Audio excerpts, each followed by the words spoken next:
Hey, welcome to Board with Life News for July 1st. Today I'm going to talk about the Dice Tower Awards, Rolling America, a Splinter app, as well as the Kickstarter for 14 days. Let's get to it.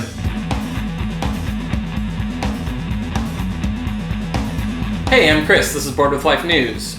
So the 2015 Dice Tower Awards winners were just announced. The big winner was Dead of Winter. It picked up 3 awards, including Game of the Year, Best Co-op, and Best Game Theming. Star Realms also picked up 2, and they won Best Small Publisher and Best 2-Player Game.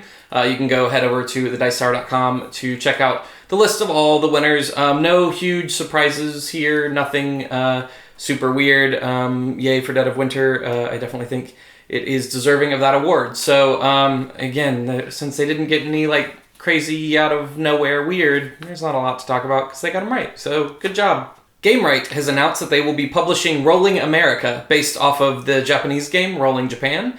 This is a multiplayer solitaire game that has players rolling dice, and then you have everyone has their own little individual map of America with each sort of state, but it's not actually the states, but 50 different spots, and you have to write the number of a die in a spot in a certain color, and then things like that, and it doesn't seem too appealing to me. But Rolling Japan was very successful. This seems like the exact kind of stuff Gamewright should be producing. It's $11, the MSRP, so that seems right in their wheelhouse. And yeah, Rolling Japan was a really popular game. It wasn't for me, but it's a really popular game, so I imagine Rolling America will do well as well. Splinter is coming to mobile devices July 9th, so that's just around the corner.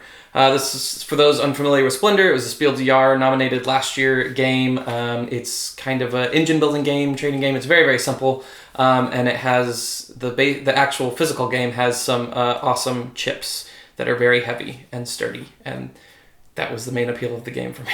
They have a trailer for the release on BGG. If you look at their news section, the port looks really good. It looks well animated. It looks well thought out. It looks like they're adding some sort of campaign mode in. It's got both pass and play modes as well as playing against the computer.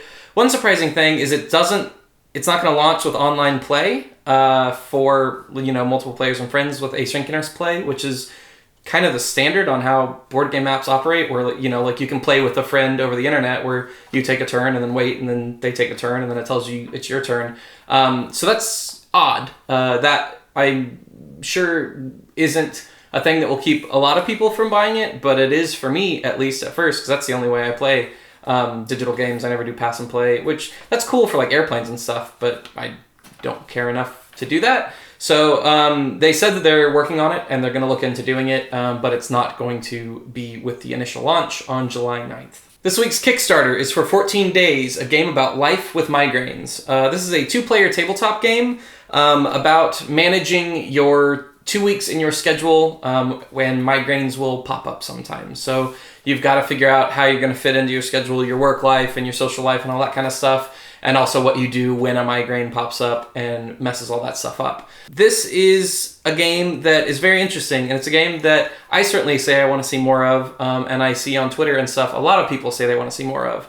It's designed by a female designer, and it's a game with a theme that's about maybe showing you a slice of a world that you may not be a part of. It's not necessarily a fun theme, but it's, I don't know, I don't want to call it an art game, because that gets into a whole can of worms, but that's kind of what it's aiming to be, and I think that's really interesting. So if you're interested in that and you want to see more of that in the hobby, you want to see more games by female designers or minority designers, you should definitely go back it on Kickstarter. It is $25. All right, that's the news for this week. Thanks so much for tuning in.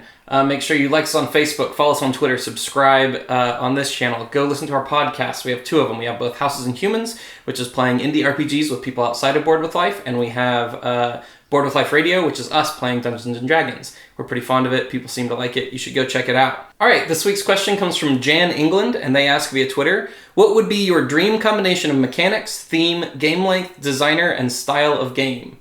That's a lot of things, and I don't know if I have answers to all of them.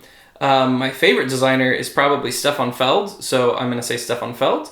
Combination of mechanics. I don't know. I just realized I was about to say worker placement and a dice in games, but I realized that I'm just describing Castles of Burgundy now, which is one of my favorite games, if not my favorite.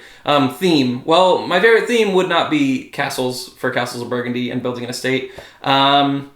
I don't know, something I haven't seen before, something that's totally new, something that is interesting and weird, but I don't know what that is.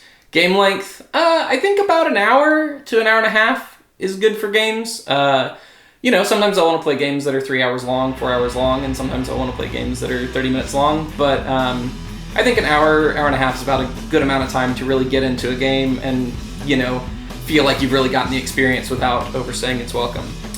Is that all of them? Style of game. Euro, I guess. I like Euro games. That didn't answer the question at all, so I'm sorry, but I just, Castle Burgundy's a good game. Go play that.